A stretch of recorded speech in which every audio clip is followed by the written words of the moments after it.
This is June 24th, 2025.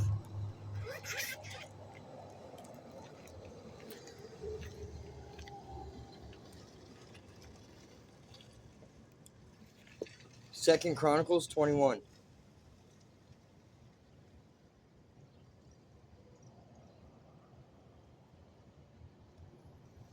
When Jehoshaphat died, he was buried in the cemetery of the kings in Jerusalem, and his son Jehoram became the new ruler of Judah.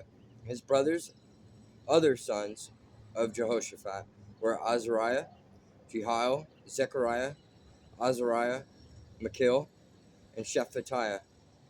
Their father had given each of them valuable gifts of money and jewels, also the ownership of some of the fortified cities of Judah. However, he gave the kingship to Jehoram because he was the oldest. But when Jehoram had become solidly established as king, he killed all of his brothers and many other leaders of Israel. He was 32 years old when he began to reign, and he reigned 8 years in Jerusalem. But he was as wicked as the kings who were over in Israel. Yes, as wicked as Ahab. For Jehoram had married one of the daughters of Ahab, and his whole life was one constant binge of doing evil. However, the Lord was unwilling to end the dynasty of David, for he had made a covenant with David always to have one of his descendants upon the throne. At that time, the king of Edom revolted, declaring his independence of Judah. Jehoram attacked him with his full army and with all of his chariots marching by night, and almost managed to subdue him. But to this day, Edom has been successful in throwing off the yoke of Judah. Libnah revolted too, because Jehoram had turned away from the Lord God of his fathers. What's more, Jehoram constructed idol shrines in the mountains of Judah and led the people of Jerusalem in worshiping idols. In fact, he compelled his people to worship them. Then Elijah the prophet wrote him this letter.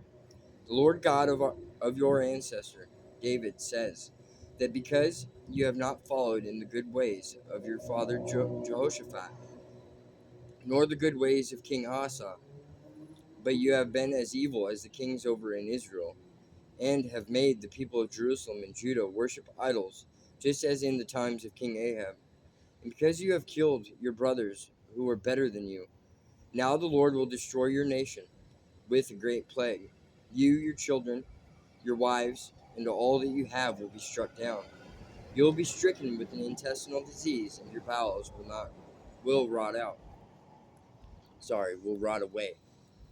Then the Lord stirred up the Philistines and the Arabs living next to the Ethiopians to attack Jehoram. They marched against Judah, broke across the border, and carried away everything of value in the king's palace, including his sons and his wives. Only his youngest son, Jehoahaz, escaped. It was after this that Jehoram struck him down with the incurable bowel disease. It was after this that Jehovah struck him down with the incurable bowel disease. In that process of time, at the end of 2 years, his intestines came out and he died in terrible suffering. The customary pomp and ceremony was omitted at his funeral.